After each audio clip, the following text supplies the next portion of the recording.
PIP 클래스의 경우에는 와이파이낸스를 사용했고 저희가 YF라고 하는 그 엘리어스로 저기 가지고 왔습니다. 임포트를 했고요. 어, 와이파이낸스를 이용하실 때 가장 기본이 되는 클래스는 티커라고 하는 클래스고요. 티커라고 하는 객체를 생성하시면 되는데 생성하실 때 그 코드 값을 아규먼트로 주시면 돼요. 이 코드 값은 그 증권거래소에서 거래가 될 때 그 종목의 이름이라고 생각하시면 되고요. 이 종목의 이름들은 회사마다 딱 유일한 값들이 부여가 되겠죠. 일정한 그 증권 거래를 할 때의 그 아이디, 회사의 아이디와 같은 그런 거라고 생각을 하시면 돼요. 그 회사 이름을 약자로 만드는 경우들이 보통 많고요. 많고, 우리나라 기업들 같으면 그 한국증권거래소에 그 숫자로 되어져 있는 코드가 있다고 합니다. 그리고 와이파이낸스 모듈에서도 그, 그런 녀석들을 사용할 수가 있고요. 우리나라 기업도 사용할 수 있다라고 해요. 몇 가지 대표적인 거 몇 가지만 좀 알려드리면요. 네. 여기 뭐 마이크로소프트 MSFT, M은 마이크로겠죠? SFT는 소프트겠죠? 네, 그거 줄여서 MSFT라고 티커를 하시면 그 증권 와이파이낸스를 이용하실 수가 있으시고요. 회사 이름과 그 티커 코드에 대해서 정리를 해보면 어, 아마존 같은 경우에는 아마존 같은 경우에는 아마존 이렇게 돼 있대요. 그러니까 중간에 모음 몇 개 빼버리고 그죠? 네, 이렇게 만들어진 게 티커라고 하고요. 그다음에 뭐 구글 같으면 글 원래는 이 회사 이름 거죠. 그런데 이렇게 돼 있다고 합니다.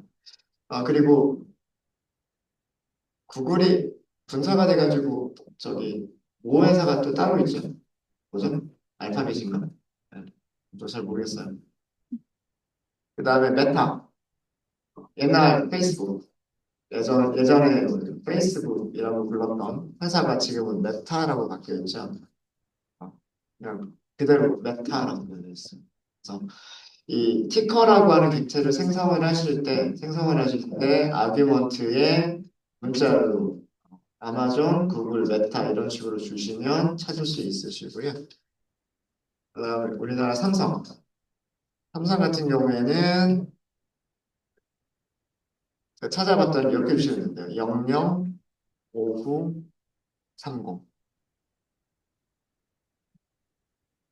.ks 이거는 그 .ks까지 써주는 거는 어, 미국 나스닥에 상장된 게 아니라 우리나라 시장에 상장된 거. 우리나라 증권거래소에 그 상장된 그 정보를 보시려면 이 앞에 숫자 코드 뒤쪽에 .ks를 붙이시면 된다. 그래. 주식에 혹시 관심 많으신 분들은 있으셨던가요?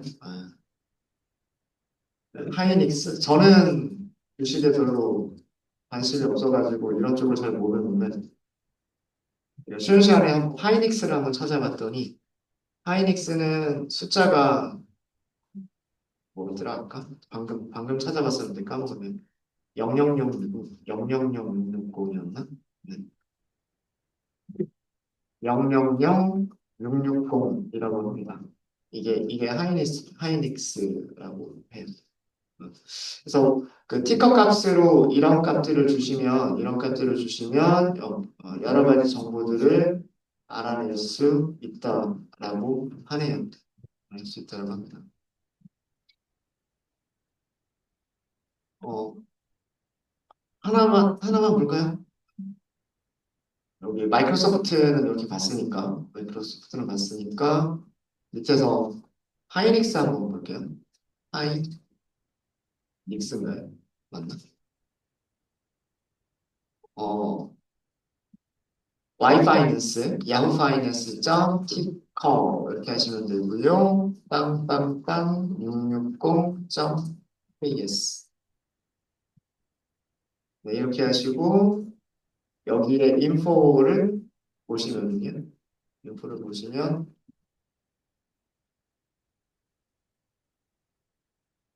무바럭인가요?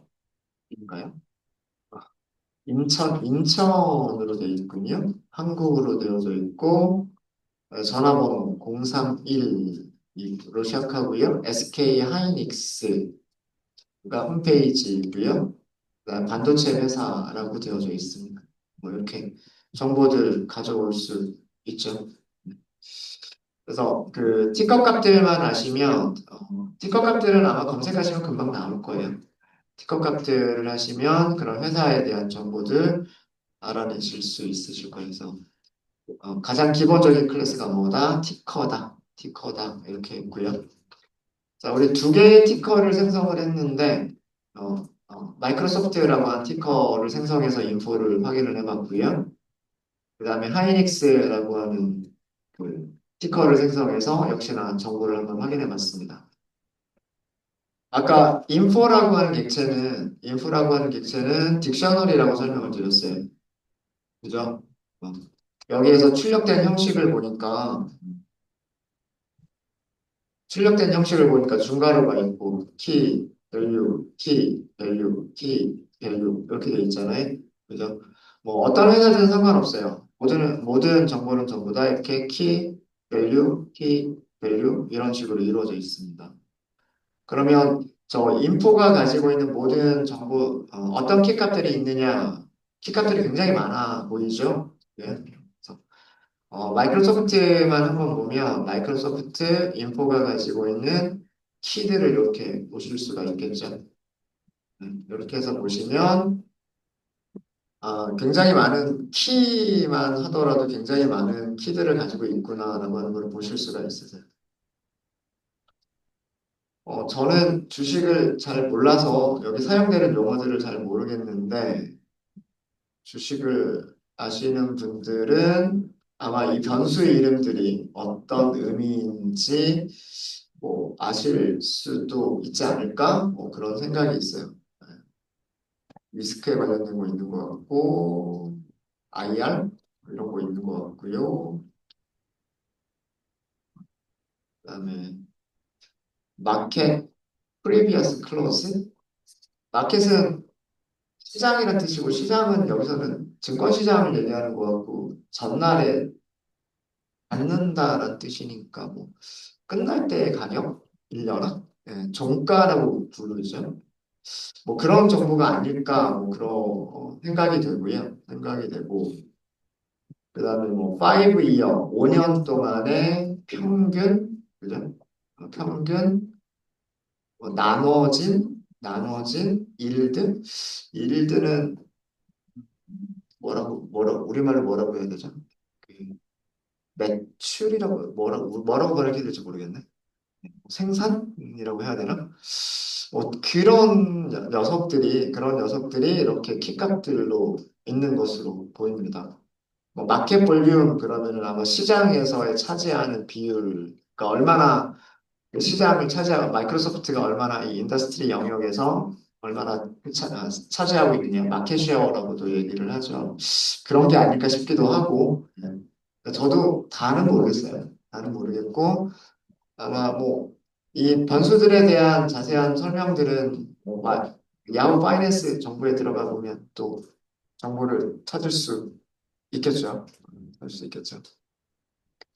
자, 이 중에서 히스토리라고 하는 함수를 보여드리도록 하겠습니다. 히스토리라고 하는 함수가 있는데 티커 객체가 가지고 있는 히스토리라고 하는 메서드가 있어요. 이 메서드는요, 히스토리라고 하는 것 자체가 뭐예요? 역사란 뜻이죠. 기업의 역사가 아니고요. 기업의 역사가 아니라 주가 데이터.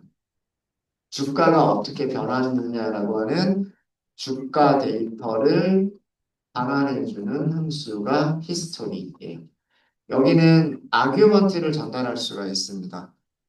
아규먼트를 전달할 수가 있는데 아규먼트를 전달하시는 방법은 문자열로 전달을 하시면 돼요. 일단 함수를 한번 사용해 보면서 떻게 사용하는지 보여드릴게요. 우리 마이크로소프트 볼게요. 마이크로소프트 점 히스토리. 자, 앞에 뭐라고 붙어 있어요? M이라고 붙어 있죠. 메서드라는 뜻입니다. 메서드입니다. 이렇게 호출하시죠. 바로를 써주셔야 되겠죠.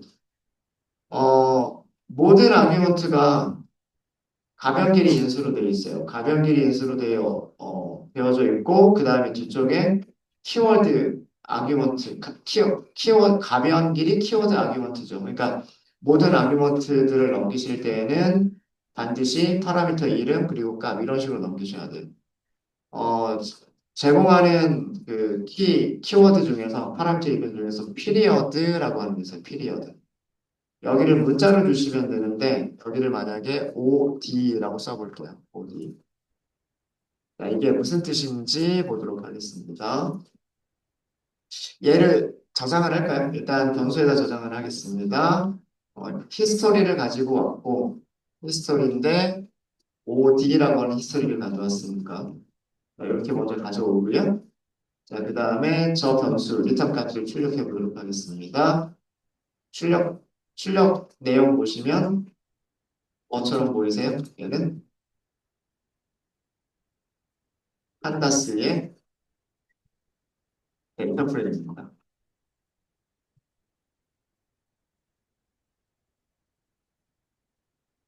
중간에 타입 한번 출력해 볼까요? 프린트, 타입, 히스트, 파일비. 판다스의 데이터 프레임이라고 되어 있죠. 이거 데이터 프레임 출력하는 모습이잖아요. 그죠? 음. 자, 피리어드라고 하는 거는 주기를 의미하고요. 주기를 의미하고 5day라고 하는 거는 5일이라는 뜻입니다. 5일. 그러니까 지난 5일간의 주가 데이터를 반환해 주는 거예요. 지난 5일, 5일간의 주가 데이터예요. 이 피리어드를 어떻게 쓰느냐에 따라서 여러 가지 정보들을 가지고 올 수가 있어요. 피리어드 파라미터. 피리어드 파라미터에는 그 문자열로 넘겨주시면 되는데요. 문자열로 넘겨주시면 되는데 숫자와 그 다음에 문자열을 조합해서 만들어 주시면 돼요. 숫자와 문자열을 조합해서 만들어 주시면 되는데 지금 딱 보시면 의미 아시겠죠? 5day라는 뜻이에요. 5day. 월간 데이터 가지고 올 수도 있어요. 뭐 예를 들어서 이 M 월은 MO라고 씁니다. 만약에 이렇게 쓰게 되면 이거는 지난 2달. 이거는 그러니까 2months라는 뜻이에요. 2months. 2months라는 뜻이 되는 거고요. 만약에 연간 데이터, 뭐 예를 들어서 뭐 3, Y 이렇게 쓰시면 이거는 3years라는 뜻이에요. 3년간이라는 뜻이에요.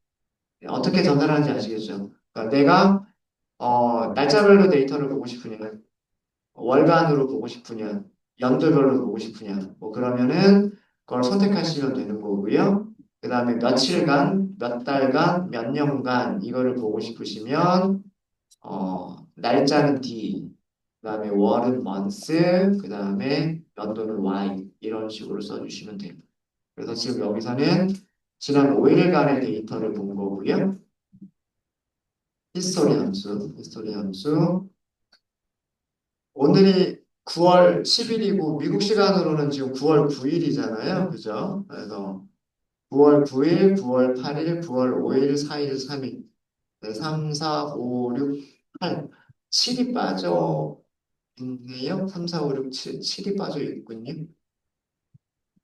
아, 3, 4, 5, 6, 7 빠져 있죠. 6, 7. 그죠? 6, 7 빠져 있고 그다음에 8, 9 이렇게 가죠. 6, 7이 빠져 있는 이유는 토요일, 일요일 증거물이 없는 날이니까. 네, 그렇게 되어 있는 겁니다. 그래서 그 데이터 프레임에서 날짜가 지난 5일간의 날짜가 키로 인덱스 여기 로우 인덱스로 만들어져 있고요. 그 다음에 컬럼은 하나, 둘, 셋, 넷, 다섯, 여섯, 일곱, 아니죠. 하나, 여기가 하나, 둘, 셋, 넷, 다섯, 여섯, 일곱. 일곱 개의 컬럼을 가지고 있습니다. 일곱 개의 컬럼을 가지고 있고요. 오픈은 그 장이 시작이 됐을 때의 그 주가라고 해요. 네. 뭐 저한테 물어보시면 안 돼요. 저는 주식을 잘 모르니까. 주식을 잘 아시는 분들한테 물어보시면 시가라고 합니다. 시가. 그 주식 시장이 처음 열렸을 때. 그 다음에 하이는 그날의 최고가, 로우는 그날의 최저가, 클로즈는 그날 장이 닫혔을 때 주가가 최종 얼마로 끝났느냐라고 하는 그 어, 내용이라고 하고요. 그 다음에 볼륨이라고 하는 컬럼은 그날 하루 동안에 여기서는 우리가 하루 단위로 했으니까 하루 단위로 했으니까 그날 하루 동안에 거래된 거래량이라고 하고요. 그 다음에 여기는 배당금이라고 합니다. 이거는 배당금을 지불을 그러니까 주식 있으면 그 배당금 주는 주식이 있고 아닌 주식들이 있고 그렇다고 하네요. 그래서 여기서는 그날 배당금이 나갔는지 배당금은 매일 나가는 건 아니니까. 그 다음에 여기는 그 주식 분할이 이루어졌는지 제일 마지막에는 주식 분할이 이루어졌는지라고 하는 그런 정보들이 있다라고 합니다. 그런 정보들이 있다라고 하고요. 그래서 이 히스토리 함수를 잘 쓰면 그 GPT한테 뭐 지난 5일간의 주식 정보를 알려줘라거나 이런 질문도 GPT가 이런 정보들을 기반으로 해서 답변을 만들어낼 수가 있겠죠. 네, 그래서 우리가 그 펑션 컬링에서 이용할 함수로 이런 것들을 이용해 보면 어떨까? 뭐 이런 생각이 있는 겁니다. 그런 생각이 있는 거고, 그 다음에 이건 키값 중에 하나인데요. 키값 중에 하나인데 recommendations, recommendations라고 하는 게 있어요.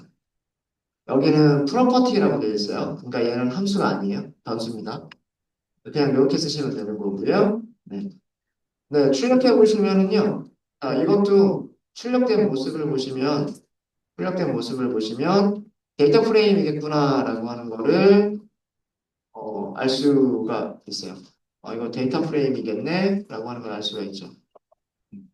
자, 얘가 의미하는 거는 뭐냐면, 자, 제로 먼스는 현재 달, 마이너스 1은 한 달 전, 마이너스 2는 두 달 전, 마이너스 3은 세 달 전입니다. 그러니까 이거는 지난 4개월까지겠죠. 지난 4개월 동안에, 동안에 그 분석가들의 증권 애널리스트라고 하죠. 애널리스트들의 분석, 추천을 하느냐, 추천하지 않느냐, 사야 되느냐, 팔아야 되느냐 이런 거를 추천해 주죠. 추천한다고 해요. 전 모르지만 애널리스트들이 어, 보고서 만들어서 이 종목 추천합니다. 지금 사야 될 시기입니다. 지금 팔아야 될 시기입니다. 이런 거를 추천한다고 해요. 그런 거에 대한 애널리스트들에 대한 분석에 대한 정보를 가지고 있는 게 recommendation이라고 합니다. 그래서 마이크로소프트 같은 경우에 보면 그 컬럼 이름 보시면 내용 바로 알 수 있어요. 스트롱 바이 아주 사는 거를 아주 강하게 추천한다는 뜻인 거고 바이는 주식을 사는 거를 추천한다는 뜻이고 홀드는 그냥 현상 유지, 셀은 팔아라. 그 다음에 스트롱 셀은 강하게 팔아라. 하는 거를 아주 강하게 추천한다. 뭐 이런 뜻인데 지난 4개월간 마이크로소프트를 보시면 예, 강력하게 사는 거 매수를 추천하거나 아니면 매수를 추천하고 있어요. 그러니까 어, 마이크로소프트는 사는 게 좋겠다. 애널리스트들의 분석만 보면 사는 게 좋겠다. 근데 모르죠 또. 현재까지는 계속해서 사는 거를 추천을 하는 겁니다. 하이닉스를 한번 볼까요? 우리 하이닉스도 만들어진 게 있으니까 하이닉스의 레커먼데이션스를 보시면 네, 하이닉스 같은 경우에도 사는 거를 지난 4개월 동안 오늘 보시면 사는 거를 추천하고 있군요. 네, 이런 것들은 그 야후 파이낸스에서 제공하는 그런 내용들이다라고 하는 겁니다. 그런 내용들이다. 그래서 뭐 다른 여러 가지 정보들도 더 많이 있을 거예요. 다른 것들도 더 많이 있겠지만 그 제가 저도 증권 쪽은 전문가가 아니라서 내용들을 다 알 수는 없고요. 이 인포를 보시면 키라고 하는 게 있기 때문에 이 키에서 필요한 정보들이 있을까라고 하는 거 한번 찾아보시고 관심이 있으신 변수가 눈에 띄시면 그걸 한번 출력해 보시면 될 것 같고요. 될 것 같고 우리가 단순하게 주식의 그 흐름, 그 날짜별, 월별 이런 정보만 보고 싶다라고 하시면 히스토리 함수를 이용하시면 될 것 같아요. 요거 한번 해볼까요, 우리? 날짜별로 하지 말고 중간에 코드를 하나 넣어서 히스토리를 히스토리 히스토리 그다음에 한 달만 볼까요? 한 달만 어떻게 보여주는지 보면 어, 마이크로소프트 히스토리 그다음에 피리어드 한 달 이런 뜻이죠. 네, 이렇게 해서 실행을 하시고 밑에서 그 실행 결과를 보도록 하겠습니다. 날짜별로 나오네요. 그죠? 한 달이라고 했을 때에도 날짜별로 나오고 있습니다. 날짜별로 오늘이 9월 9일이니까 어제 장이 끝났을 때가 9월 9일이었을 거고요. 한 달 전이면 8월 11일. 8월 11일부터 9월 9일까지의 한 달간의 장이. 그러니까 어, 월별로 평균을 낸 건 아니라는 얘기죠. 그래서 그냥 모든 데이터는 날짜별로 시가, 종가, 최고가, 최저가 이런 것들이 저장이 되어져 있는 거고요. 저장이 되어져 있는 거고 그거를 한 달 단위로 보겠다. 날짜별로 저장되어 있는 거를 며칠 단위로 보겠다. 아니면은 그 몇 달 단위로 보겠다 아니면 몇 년 단위로 보겠다 이런 것들을 할 수가 있다는 얘기예요. 그러면은 행의 개수가 많아지는 거죠. 행의 개수가 많아지는 거. 그러니까 월별 평균이 아니란 얘기예요. 월별 평균이 아니라 날짜별로 시가, 최고가, 최저가, 그리고 종가, 그리고 거래량 이런 것들을 보여주는데 그거를 몇 달치, 한 달치 이런 의미란 얘기예요. 오늘을 기준으로 해서 과거 한 달. 5 days 그러면은 오늘을 기준으로 해서 지난 5일. 이렇게 그 정보들을 주는 게 히스토리라고 하는 겁니다. 그럼 연도로 하면 또 굉장히 많겠죠.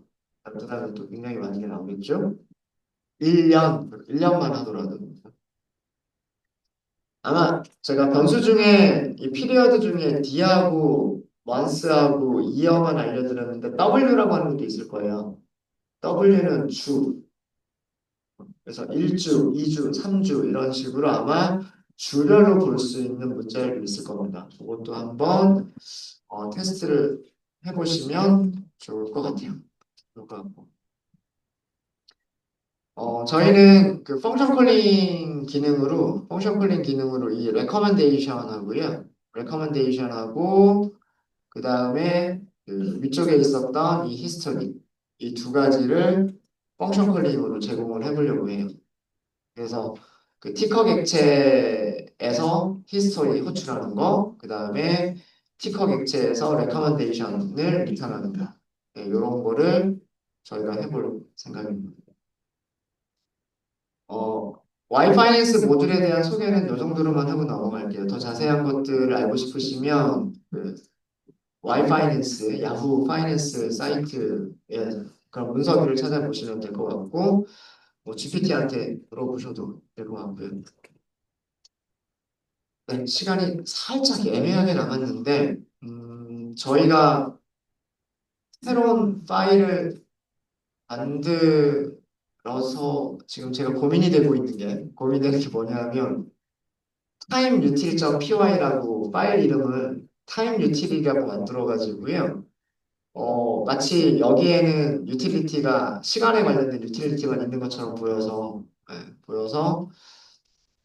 그 야후 파이낸스 관련된 것들은 여기다 또 모아두기가 파일 이름 되게 애매하죠. 그래서 파일 이름을 변경을 할까 아니면 새로운 파일을 하나 만들까라는 그런 고민이 있는데 어떻게 했으면 좋겠어요? 파일을 새로 하나 만들면 요 코드를 복사해서 가져갈 거고 아니면 파일 이름 변경해버리면 뭐가 문제가 되냐면 우리 펑션 콜에서 이용하죠. 펑션 콜에서 패키지 밑에 있는 time util 이게 파일 이름이죠. 모듈 이름이죠. 거기에서 얘네들 가져오겠다라고 하는 얘도 바꿔줘야 되죠. 파이참의 기능을 하나 설명드리도록 하겠습니다. 자, 여기 이 프로젝트 탐색기, 여기 폴더 모양처럼 생긴 프로젝트 탐색기에서 time util이라고 하는 파일을 찾으세요. 그리고 그 파일에서 오른쪽 클릭을 하세요. 오른쪽 클릭을 하시면 이름 변경이라 리팩터링으로 들어가세요. 리, 리팩터링으로 들어가셔서 이름 변경. 근데 이게 밖으로 빠져나와 있네요. 같은 기능입니다. 그냥 위쪽에 있는 이름 변경을 하셔도 되고 리팩터링에 이름 변경으로 들어가셔도 돼요. 이거 같은 기능이에요. 같은 기능이고요. 이름을 어떻게 바꿔라라고 하는 게 있습니다. 우리는 GPT의 펑션 콜링에서 이용할 거여서 이름을 GPT 언더스코어 펑션즈로 바꿀게요. GPT가 사용할 펑션들을 여러 개를 정의를 할 거예요. 함수 이름을 GPT 언더스코어 펑션즈 이름만 이렇게 바꿨어요. 확장자는 py라고 하는 걸 그대로 뒀습니다. 그대로 체크가 된 상태에서 리팩터링 해보세요. 리팩터링 단순하게 파일 이름만 변경을 해주는 게 아니고요. 임포트문에 바뀐 파일 이름도 자동으로 바뀝니다. 그러니까 전체에 대해서 이 프로젝트 전체를 다 검색을 하는 거예요. 프로젝트 전체를 검색을 하면서 이 모듈이 사용되고 있는 모든 인풋문에 그 모듈 이름들을 싹 알아서 바꿔줘요. 이게 파이참의 기능 중에 하나예요. 그래서 그 변수 이름 바꿀 때도 마찬가지고 우리가 변수 이름 만들었다가 마음에 안 드는 변수 이름 다른 걸로 바꾸고 싶죠. 근데 그 변수들이 사용되는 곳이 되게 많잖아요. 리팩터링으로 이름을 변경하게 되면 그 변수가 사용되는 곳, 그 파일 이름이 사용되는 곳들이 같이 한꺼번에 다 바뀌어요. 그래서 이런 편리한 기능들을 제공을 해주는 게 통합 개발 환경입니다. 네, 그래서 저희가 그 이름을 그 여러 개 날짜만이 아니라 야후 파이낸스에 대한 것도 이 파일 하나에다 작성하기 위해서 파일 이름을 조금 바꿔 봤어요. 실제로 함수를 정의를 하고요. 그 다음에 함수를 정의했으면 툴에다가도 우리가 넣어줘야 돼요. 그런 작업들이 필요한데 그런 것들은 같이 진행을 해야 되기 때문에 저희가 점심을 먹고 나서 진행하도록 하겠습니다. 그래서 요거 함수들 정의하고요. 툴에다가 이런 함수에 대한 설명들 추가로 작성하고요. 그 다음에 우리가 챗봇을 야후 파이낸스까지도 이용할 수 있는 형태로 좀 한 번 더 업그레이드를 저희가 해보도록 할게요. 네. 이번 시간은 여기까지 하고요. 혹시 질문 있으십니까? 질문 없으세요? 식사들 할까요? 네, 식사들 맛있게 하십시오. 감사합니다.